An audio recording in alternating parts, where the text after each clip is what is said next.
출애굽기 15장. 출애굽기 15장은 우리가 구원받고 난 뒤에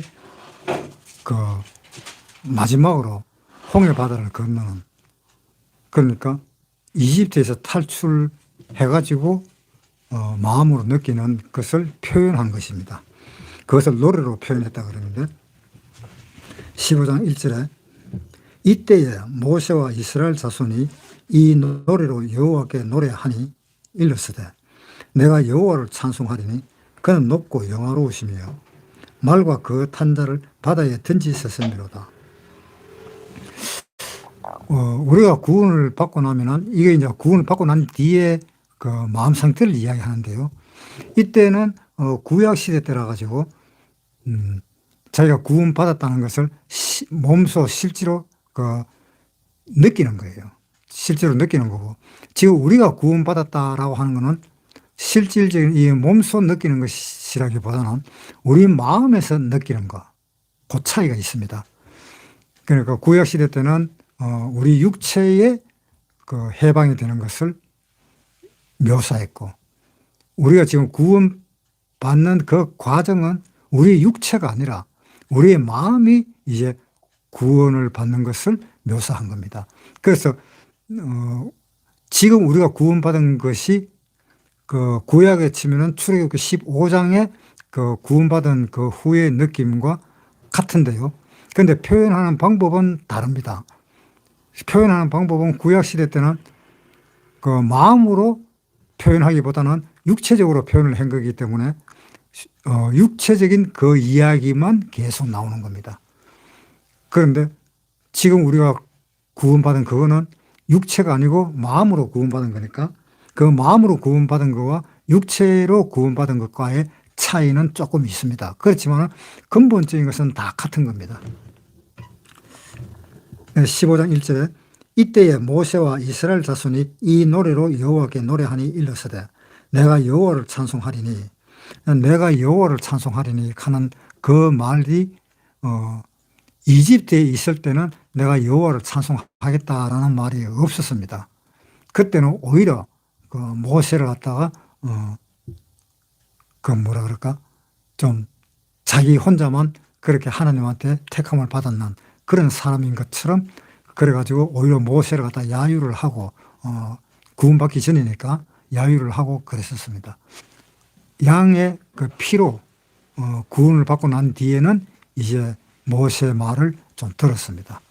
그때 듣고 그 다음에 이제 이집트를 탈출을 하는데, 이집트를 완전히 탈출을 하기 전에도 한 군데서 문제가 있었지요. 홍해 바다 앞에서.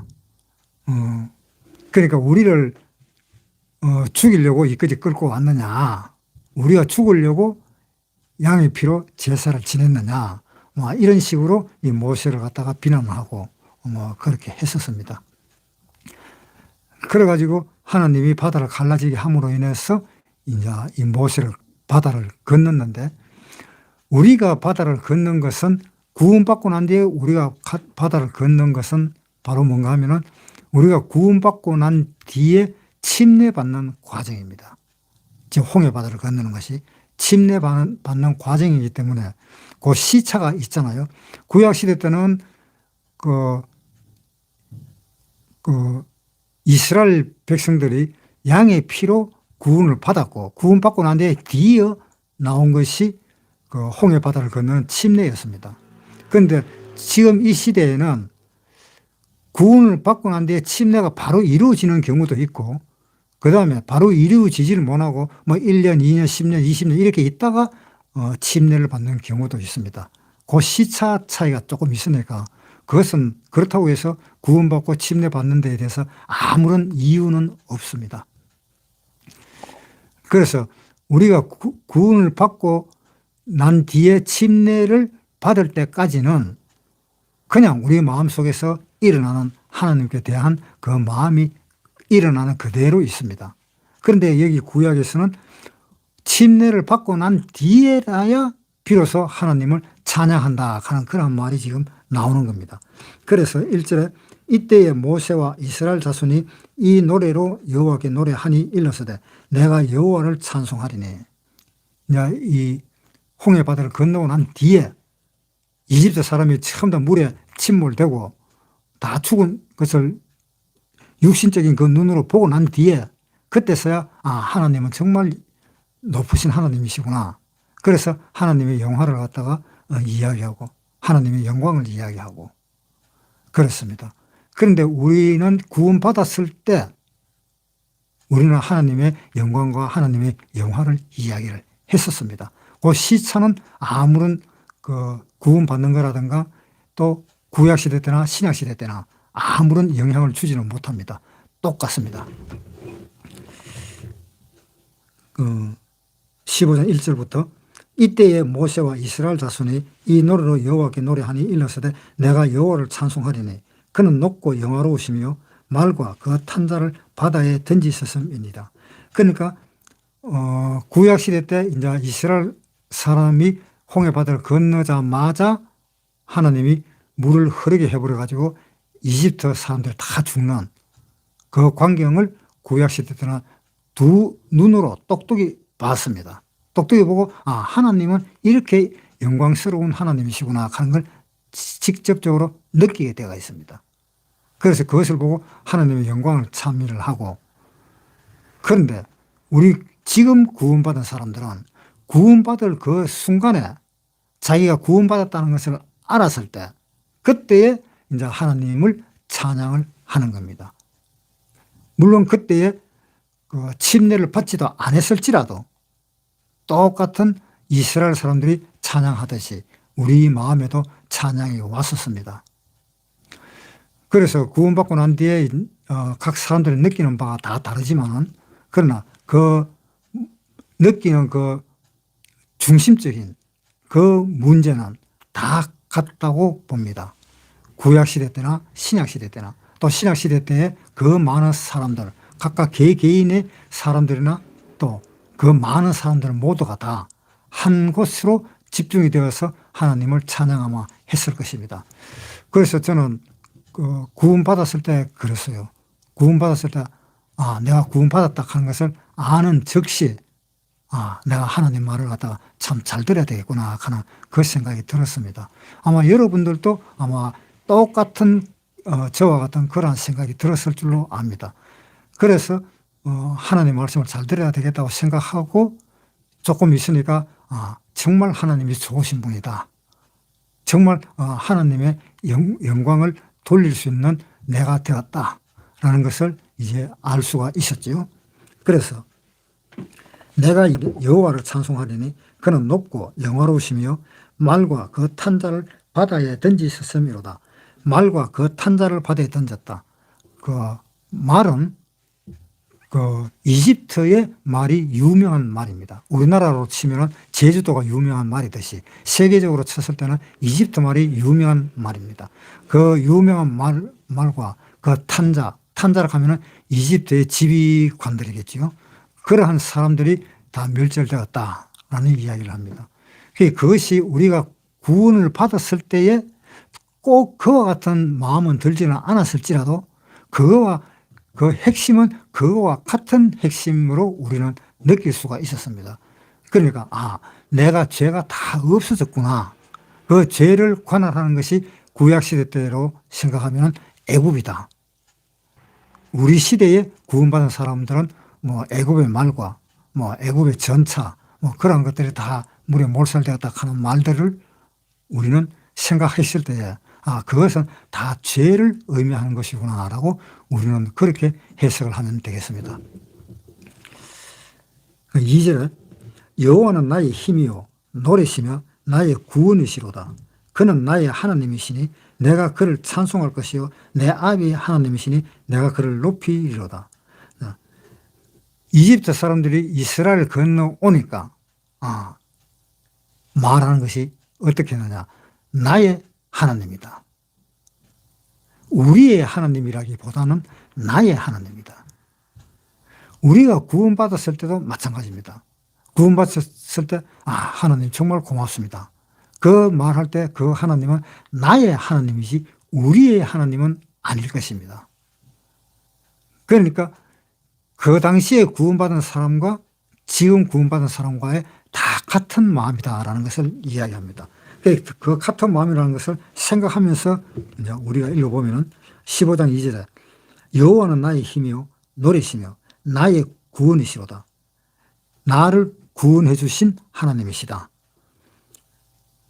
그는 나의 하나님이시니 내가 그를 찬송할 것이요 내 아비의 하나님이시니 내가 그를 높이시로다. 내 아비의 하나님이시니 내가 그를 높이시로다. 내 아비의 하나님은 우리가 구원받고 나면 내가 이스라엘 사람이 되었구나 알게 될 것입니다. 그래서 나의 아비라고 하면 아브라함을 이야기하겠지요. 지금 시대에 우리가 구원받은 것은 구약시대 때 구원받은 나의 아비라면 하나님을 두고 하는 이야기였을 겁니다. 그러나 그 맥은 다 똑같은 겁니다. 결국은 하나님이 나의 힘이고 나의 하나님이시다라는 것을 이야기하고 있는 것입니다. 2절에 다시 여호와는 나의 힘이요 노래시며 나의 구원이시로다. 그는 나의 하나님이시니 내가 그를 찬송할 것이요 내 아비의 하나님이시니 내가 그를 높이리로다. 여호와는 용사시니 여호와는 그의 이름이시로다. 자, 여호와는 용사시니 여호와는 그의 이름이시다. 그러니까 여호와는 용사시다. 그러니까 여호와 하나님은 우리를 앞에 서서 우리 앞에서 하나님이 처리를 하셨다. 그러니까 우리 앞에서 이스라엘 백성들이 물에 빠져 죽도록 하나님은 그렇게 하셨다. 이것이 우리가 지금 시대에 구원받은 것은 우리 앞에 있는 그 모든 죄를 하나님이 다 처리하셨다. 그래서 내가 죄가 하나도 없어졌구나. 그래서 내가 구원을 받았구나. 그 죄가 하나도 없어졌다라는 그 말은 하나님이 용서라서 하나님 앞에 있는 그 모든 이집트의 군대들을 다 물리쳤다. 그것을 물리쳐가지고 홍해 바다로 완전히 잠수시켰다. 그렇게 해석을 하면 되겠습니다. 그런 식으로 이제 이 출애굽기 15장은 같이 읽어보겠습니다. 15장 4절 그가 바로의 병거와 그 군대를 바다에 던지시니 그 택한 장관이 홍해에 잠겼고 큰 물이 그들을 덮으니 그들이 돌처럼 깊음에 내렸도다. 그러니까 이 죄라는 것은 완전히 바다 속으로 침수되어 버렸다. 그러니까 완전히 바다 밑으로 가라앉아 버렸다. 우리 죄는 이제 찾질 못할 정도로 바다 밑으로 가라앉아 버렸다. 그래서 우리는 아무리 죄를 찾아도 찾을 수가 없다. 그래서 우리는 구원을 받은 것이다. 죄 용서함을 받은 것이다. 그 죄 용서함을 해줄 때 하나님은 우리의 죄를 다 가져가시고 바다에 침수시켰다. 이렇게 생각을 하면 되겠습니다. 5절 큰 물이 그들을 덮으니 그들이 돌처럼 깊음에 내렸도다. 여호와여 주의 오른손이 권능으로 영광을 나타내시니이다. 여호와여 주의 오른손이 원수를 부수시니이다. 그러니까 하나님은 그 원수를 다 부셔버렸다. 그래서 하나님은 그 영광을 받으셨다.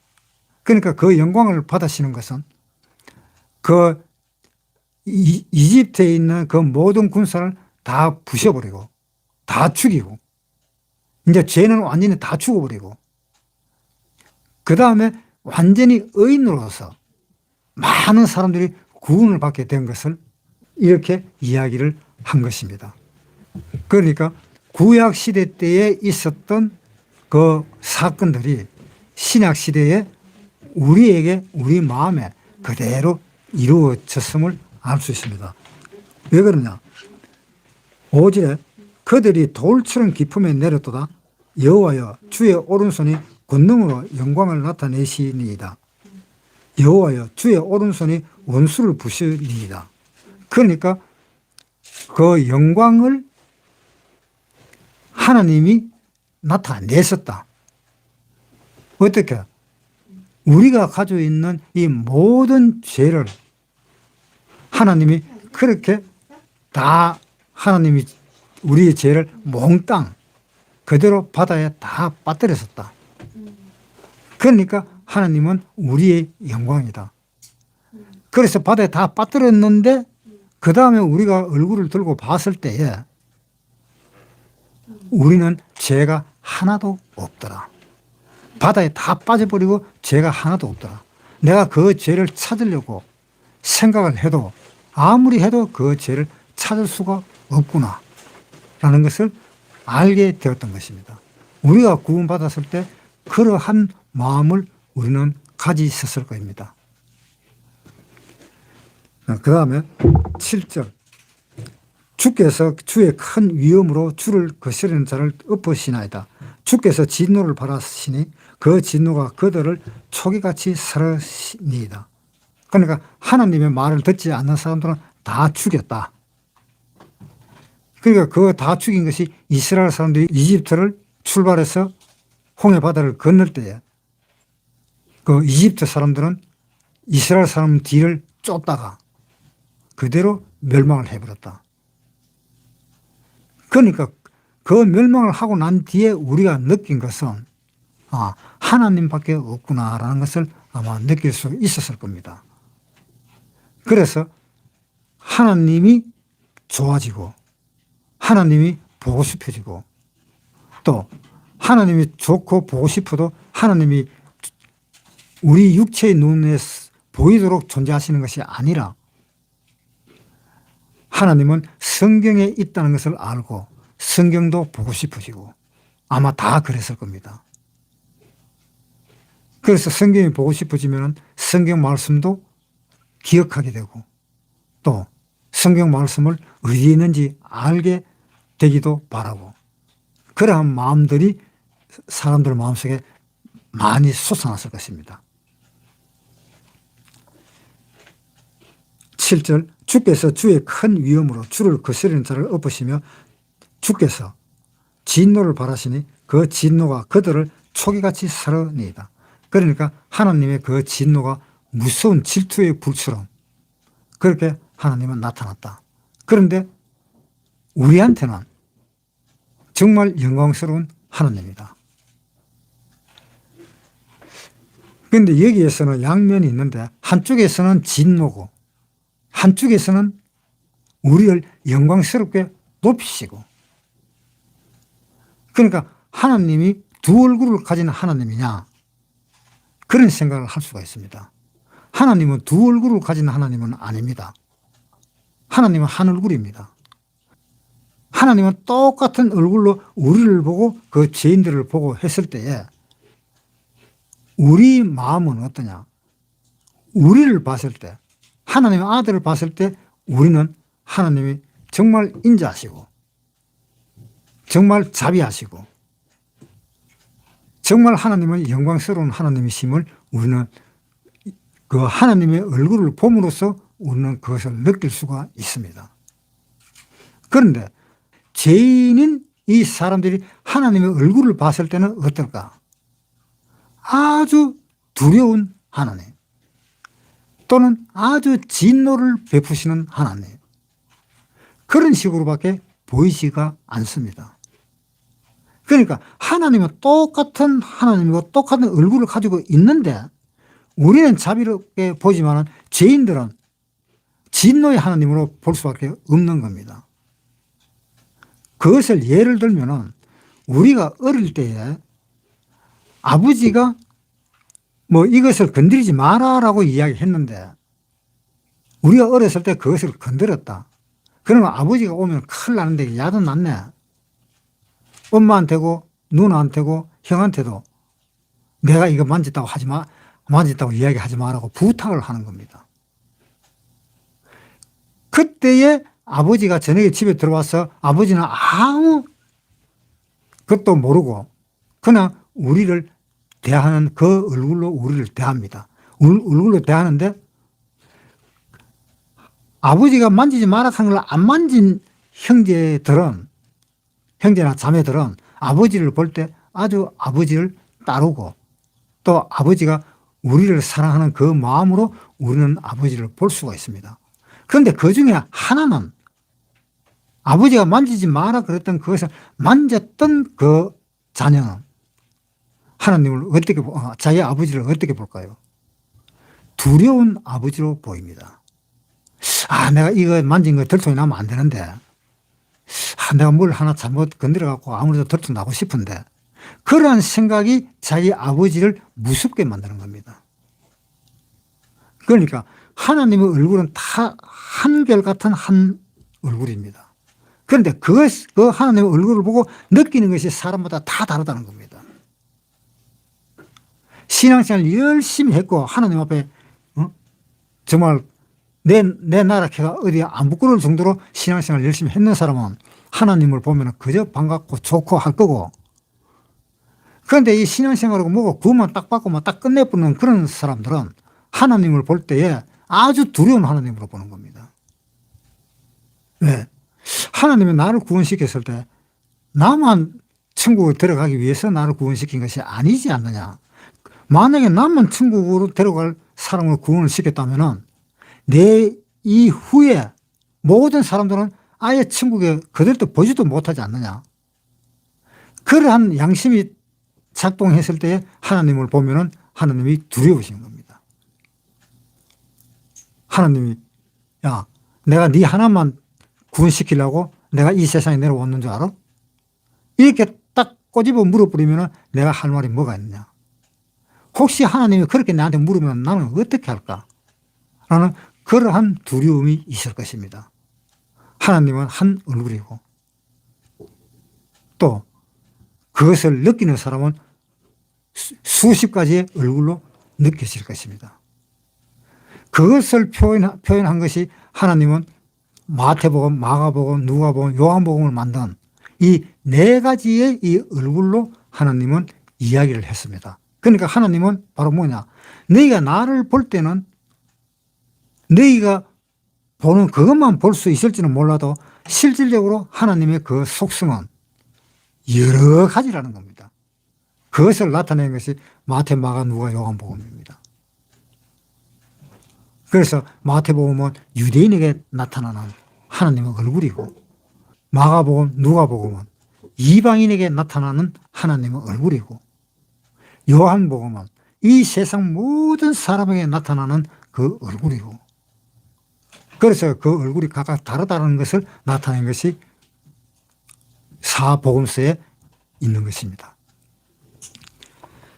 그다음 8절. 주의 콧김에 물이 쌓이되 파도가 언덕같이 일어서고 큰 물이 바다 가운데 엉기니이다.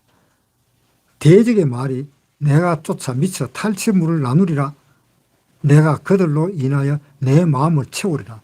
내가 내 칼을 빼리니 내 손이 그들을 멸하리라 하였으나 주께서 주의 바람을 일으키시매 바다가 그들을 덮으니 그들이 흉흉한 물에 납같이 잠겼나이다.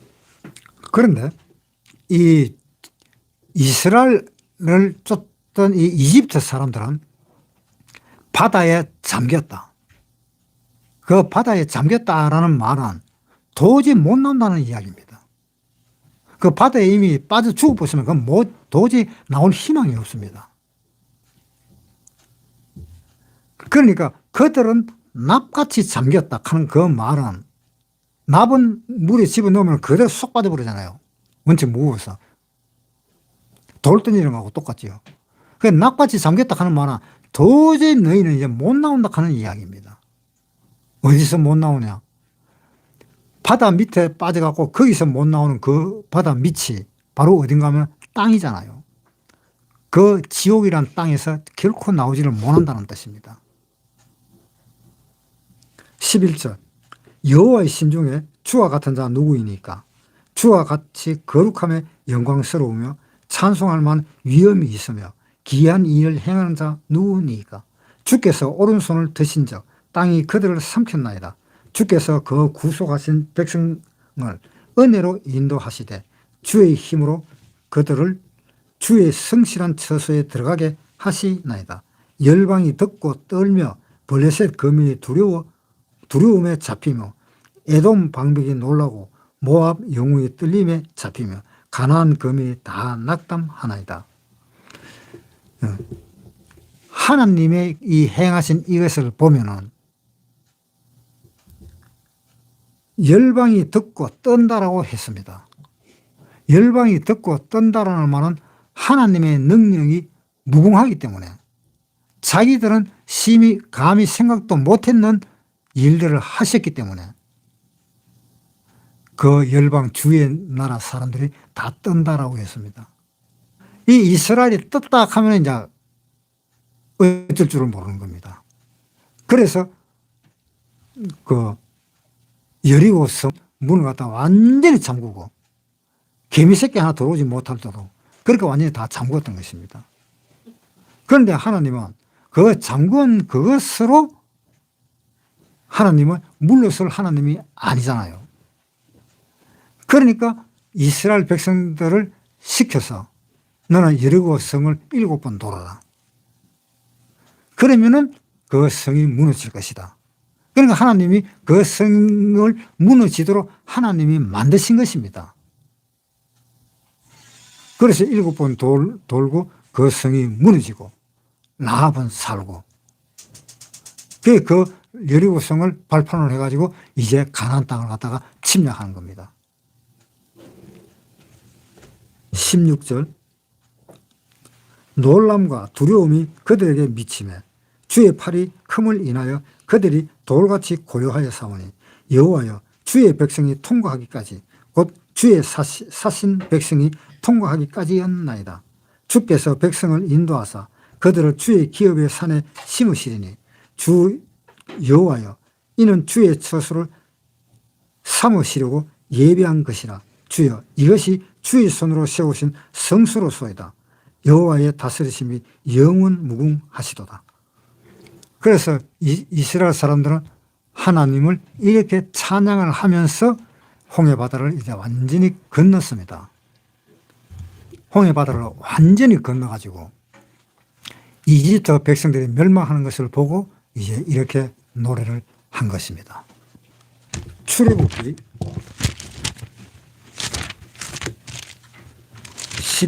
15장 17절부터 읽겠습니다. 주께서 백성을 인도하사 그들을 주의 기업의 산에 심으시리이다.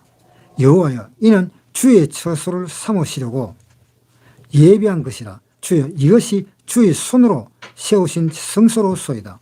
여호와의 다스리심이 영원무궁하시도다. 자, 주의 기업의 산에 심었다 하는 것은 시온산이 시온산. 여호와여 이는 주의 처소를 삼으시려고 예비하신 것이라. 주의 이것이 주의 손으로 세우신 성소로소이다. 이것은 나중에 우리가 시온산으로 갈 때 그 천국을 의미하는 겁니다.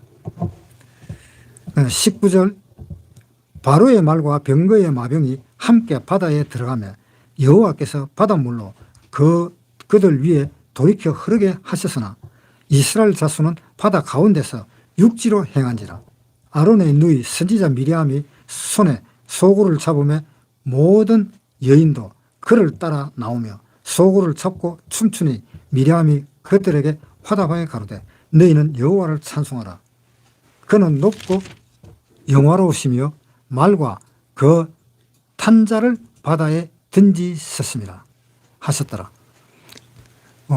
이 미리암도 다 홍해 바다를 건너와서 미리암도 소굴을 가지고 춤을 추고 그 뒤를 따르는 그 여자들도 같이 소굴을 치고 춤을 추고 그렇게 했었습니다.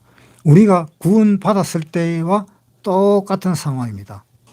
우리가 구원받았을 때도 이 상황과 같이 우리가 갑자기 춤을 추면 미쳤다 할까봐 그 당시에는 구약시대 때는 실질적으로 눈으로 보고 했기 때문에 그렇게 춤을 추어도 그냥 바로 넘어갑니다. 얼마나 즐거웠으면 춤을 췄을까. 그런데 지금 이 시대에 성경책을 보고 있다가 갑자기 구원받았다고 춤추고 하면 아마 도라는 사람이라 그러겠죠. 그래서 시대적인 차이가 있기 때문에 지금 이 시대에 구원을 받은 것을 막 춤을 추고 그러지는 못할 것입니다. 잘못하면 엉뚱한 소리를 들으니까. 그러나 그 마음은 춤추고 싶은 마음이 가득할 것입니다. 22절. 모세가 홍해에서 이스라엘을 인도하며 그들이 나와서 수르 강야로 들어가서 거기서 사울 길을 행하였으나 물을 얻지 못하고 마라에 이르렀더니 그곳 물이 써서 마시지 못하겠으므로 그 이름을 마라라 하였더라.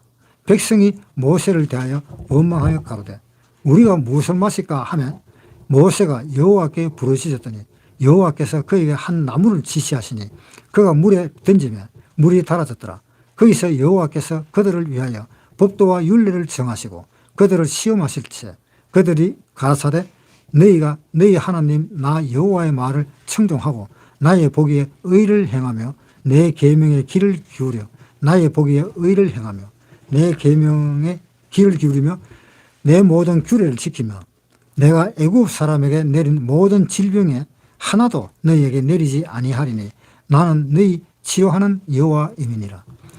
그들이 엘림에 이르니 거기 물샘 12과 종려 70주가 있는지라. 거기서 그들이 그 물 곁에 장막을 치니라. 자, 모세가 이제 홍해에서 건너가지고 이스라엘로 이제 진행을 하고 있는데 수로 광야에 들어가가지고 한 3일 정도 걸었는데 물이 없은 거예요. 먹을 물이 없는 겁니다. 그래서 이 사람들이 이제 모세를 보고 원망하기 시작합니다.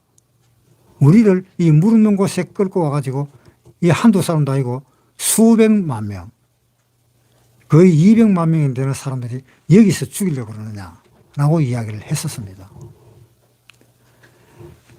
그런데 그곳에 가서 물을 갖다 찾기는 찾았는데 쓴 물이다, 쓴 물. 물을 먹지를 못하는 겁니다. 그래서 그 먹지를 못한다 그러니까 이제 하나님이 이야기를 했겠죠. 24절에 백성이 모세를 대하여 원망하여 가로되 우리가 무엇을 마실까 하며 모세가 여호와께 부르짖었더니 여호와께서 그에게 한 나무를 지시하시니 그가 물에 던지면 물이 달아졌더라. 한 나무를 지시했는데 그 나무를 던지니까 물이 달아졌더라. 그 나무가 무슨 나무인가 하면요, 예수님이 십자가에 못 박히신 나무입니다. 예수님이 십자가에 못 박히실 것을 그 앞전에 벌써 예언을 하고 있다는 겁니다. 그 예언은 창세기 3장에서부터 벌써 예언이 되었습니다. 창세기 3장 15절. 내가 너로 여자와 원수가 되게 하고 너의 후손도 여자의 후손과 원수가 되게 하리니 여자의 후손은 내 머리를 상하게 할 것이요 너는 그의 발꿈치를 상하게 할 것이니라. 이것이 예수님의 그 십자가에 관한 예언입니다.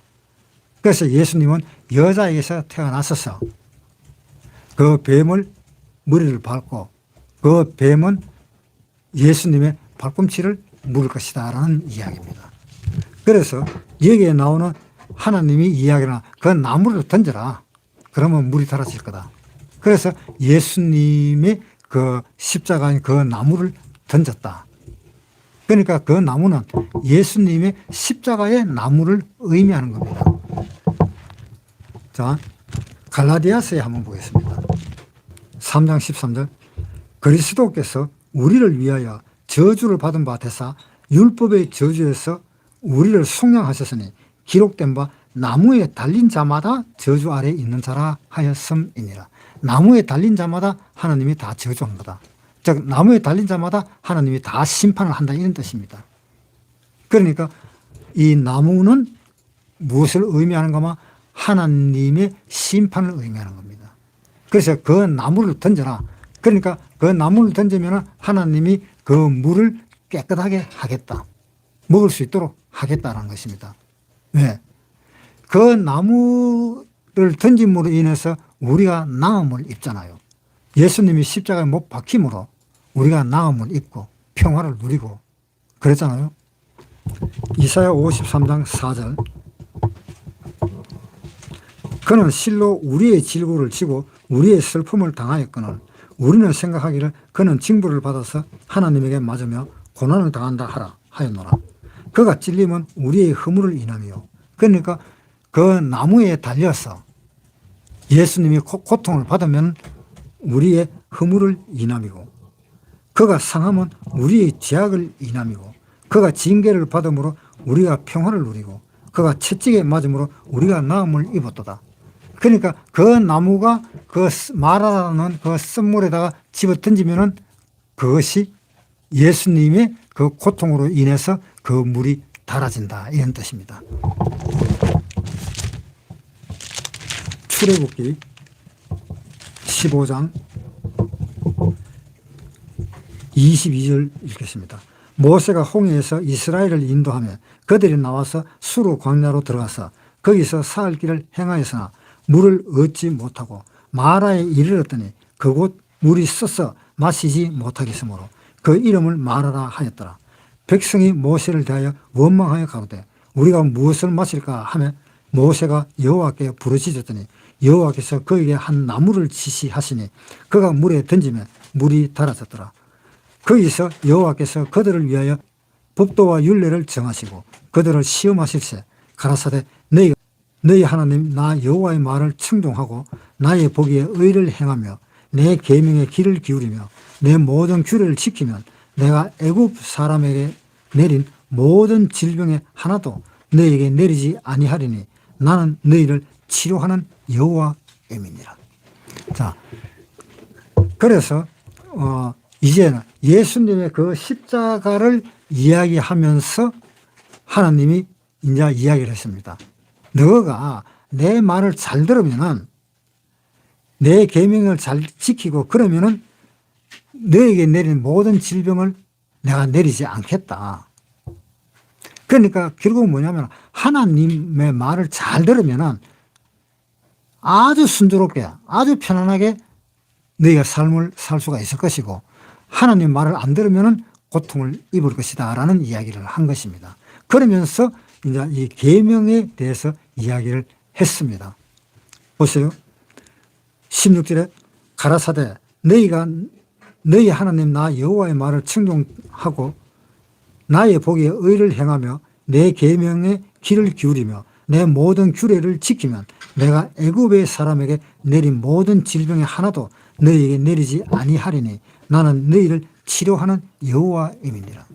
그래서 하나님은 내 말을 잘 지키면은 내가 너에게 아무런 어려움이 없도록 하겠다라고 이야기를 했습니다. 이야기를 했는데 그 27절에 봅시다. 그들이 엘림에 이르니 거기 물샘 12과 종려 70주가 있는지라 거기서 그들이 그 물 곁에 장막을 치니라. 그래서 하나님이 그 이야기하면서 그 사람을 이끌고 보니까 하나님이 그들이 엘림에 이르렀다. 그래서 그 이스라엘 사람들 이끌고 왔는데 엘림에 왔다.